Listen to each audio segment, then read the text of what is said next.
श्री विद्या साधना का महत्व आज हम इस बारे में बात करेंगे। मैंने पहले भी कुछ वीडियोस डाला श्री विद्या से रिलेटेड, बीज मंत्र से रिलेटेड भी वीडियो डाला है और लोगों ने उसमें बहुत इंटरेस्ट दिखाया, तो फिर मैंने सोचा कि श्री विद्या की महत्व के बारे में बात करें। पूरा वीडियो को ध्यान से देखिए और समझने का कोशिश करें। अगर हम मॉडर्न साइकोलॉजी के बारे में पढ़ें, बिहेवियरल थेरेपी के बारे में पढ़ें, तो इंसान में जो पशु भाव है वो काफ़ी है। क्योंकि बेसिकली अगर हम देखें तो जो ह्यूमन बीइंग है, जो मैन है, man is also animal, it's a social animal, क्योंकि सोशलाइज हो गया इसलिए एनिमल है। वैसे तो जितने भी ये जो चींटियां हैं या टर्माइट्स हैं, every insect, every animal is a social animal, क्योंकि उनके हिसाब से they are socialized. But we humans, हम अपने आप को समझदार समझते हैं तो हम अपने आप को सोशल एनिमल्स कहते हैं और बाकी को हम सोशल एनिमल्स नहीं कहते हैं। तो ये एक फर्क होता ही है सुपरमेसी का। We are superiors then others. So now what we are talking, हम क्या बात कर रहे हैं कि पशु का एक बहुत ही महत्वपूर्ण और एक बहुत ही बेसिक कैरेक्टरिस्टिक है जो ह्यूमन बीइंग से भी मिलता है, फाइट। पहले फ्राइट, फिर फाइट, फिर फ्लाइट। फ्राइट मतलब जैसे आप दो कुत्तों को देखो, वो कभी भी क्या करेंगे, पहले वो घुर्राएंगे, गुर्र गुर्र, या भौंक के दिखाएंगे, डराने की कोशिश करेंगे। फिर जब वो देखेंगे ना कि सामने वाला डर गया तो क्या करेंगे, फिर फाइट करने की कोशिश करेंगे। और अगर दूसरा कुत्ता या वो अगर सपोज करो किसी मनुष्य को भी डरा रहे हैं, तो वो जब देखेंगे कि सामने वाला डर नहीं रहा अथवा उसके भौंकने का, उसके पीछे पड़ने का कोई उस पर प्रभाव नहीं पड़ रहा, तो वो क्या करेगा, flight, he will run away. यही हम भी करते हैं। हम भी पहले अपने संबंधियों को ऊंचा बोल कर डराने की कोशिश करेंगे अथवा किसी तरह से उसको दबाने की कोशिश करेंगे, उसकी वीकनेसेस का फायदा उठाने की कोशिश करेंगे। It is that what dogs are doing और another animals are also doing. सब यही कर रहे हैं। उसके बाद क्या करेंगे, फाइट करने की कोशिश करेंगे। पहले फ्राइट, डराया, ऊंचा बोला, फिर लड़ाई करने की कोशिश करेंगे, हाथापाई करने की कोशिश करेंगे। पर जब देखा सामने वाला हावी नहीं हो रहा तो दौड़ जाएंगे, फ्लाइट। तो it's a very very basic quality of every animal including human being. इसे हमारा शास्त्र कहता है पशु भाव, जो बहुत ही ज्यादा प्रचलित है और बहुत ही ज्यादा समाहित है। मेरे ख्याल से 99% से ज्यादा इस मनुष्य की जो जनसंख्या है पूरी पृथ्वी की, सबके अंदर ये समाहित है। वो 99% में मैं भी हो सकता हूं, आप भी हो सकते हैं। हो सकते हैं, है कि नहीं मुझे नहीं पता, हो सकते हैं। डेफिनेट नहीं बोलना चाहिए कभी भी। अब श्री विद्या साधना करेंगे तो क्या महत्व होगा, क्या लाभ होगा। सबसे पहले जो ये पशु भाव है हमारा, इसको हम छोड़ के मनुष्य भाव में आएंगे। मनुष्य भाव क्या है कि अपना काम तो हम करें पर अपना स्वार्थ छोड़ दें। अपना काम तो हम करें पर इस प्रकार से कि हमें लाभ हो, किसी और की हानि ना हो। मुझे तो लाभ हो जाए पर किसी को हानि ना हो। मनुष्य क्या करता है, मैं अपना तो लाभ करूं परंतु दूसरे को नीचा ना दिखाऊं। ये मनुष्य है।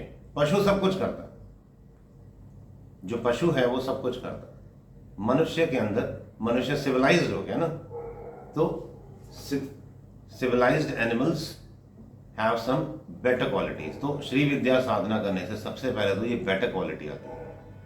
पहले पशु भाव को छोड़ेंगे, मनुष्य भाव में आएंगे। मनुष्य भाव से जब और ऊपर बढ़ेंगे तो देव भाव। अब हम लोगों का लाभ करेंगे।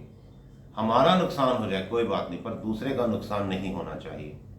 अथवा हम अपना नुकसान करके भी, जैसे मैं या आप या हम अपना जमा किया हुआ पैसा जो हार्ड अर्न्ड मनी है, वह हम क्या करेंगे, उससे लोगों का लाभ हो। जैसे भी कोविड में बहुत से लोगों ने क्या किया, अपने जुड़े हुए पैसों से, अपने कमाए हुए हार्ड अर्न्ड मनी से गरीब लोगों को खाना खिलाया।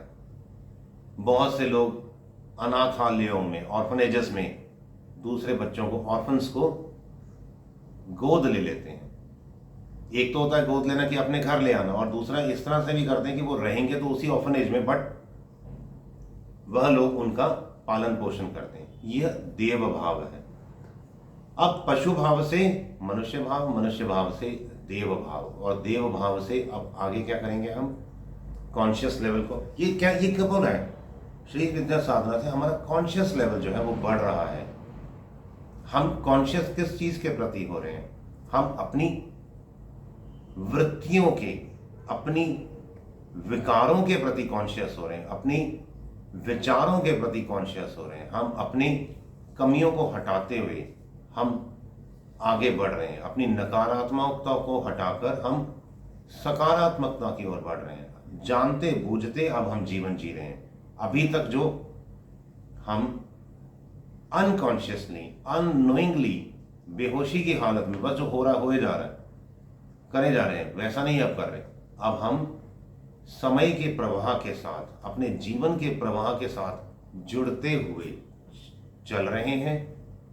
अपनी इच्छाओं का, फालतू इच्छाओं का दमन करते हुए, अथवा उनको भोगते भी हैं तो इस तरह से कि उनका उपभोग न करके उपयोग कर रहे हैं हम, और अपने जीवन को उद्धार कर रहे हैं। ये तभी हो पाएगा जब हम श्री विद्या साधना करते हैं।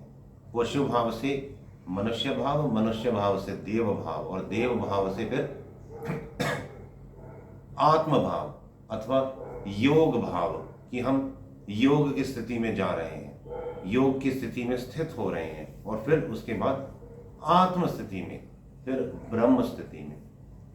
तो ये तभी संभव है जब हम श्री विद्या की साधना करते हैं। मैं एक डिस्क्रिप्शन बॉक्स में लिंक डाल दूंगा जिसमें श्री विद्या साधना का बीज मंत्र और साधना विधि भी है। आप उस वीडियो को देखना और उसका लाभ भी जरूर उठाना, तभी आप साधना कर पाएंगे। साधना का मंत्र भी मिलेगा, बीज मंत्र भी मिलेगा, और फिर उसके बाद विधि भी मिलेगी। आप उसको सीखेंगे, और ये जितने भी मैंने आपको सारे लाभ बताए हैं, इन लाभ का लाभ लेते हुए उपभोग नहीं करेंगे फिर आप किसी भी अपने पुण्यों का, क्योंकि हम जो भी अर्जित करते हैं वह हमारे पुण्यों के फल से अर्जित होता है। चाहे फिर वह पैसा हो, चाहे चरित्र, और चाहे हमारा व्यवहार, ये सब हमारे पाप और पुण्य ही तो है ना। तो हमारे पुण्य बनेंगे, और उन पुण्यों का हम उपभोग नहीं करेंगे, उपयोग करेंगे, और अपने कॉन्शियस लेवल, अपनी जागरूक स्थिति को, अपने मन के प्रति जागरूक हम और ज़्यादा होते जाएंगे। अपनी कॉन्शियस लेवल को हम बढ़ाते हुए पशु भाव से मनुष्य भाव, मनुष्य भाव से देव भाव, योग भाव, आत्म भाव, फिर ब्रह्म स्थिति, ब्रह्म भाव में स्थित होंगे। ये तभी पॉसिबल है। तो मैंने अभी एक छोटा सा वीडियो था जिसमें मैंने आपको यह बताने का प्रयत्न किया कि श्री विद्या साधना का महत्व क्या है, लाभ क्या है। अगर आपको वीडियो पसंद आया है तो जरूर आपसे अनुरोध है, वीडियो को लाइक करें, चैनल को सब्सक्राइब करें, और अगर पसंद आया वीडियो तो ज़्यादा से ज़्यादा वीडियो को शेयर करें। All the best, God bless you all.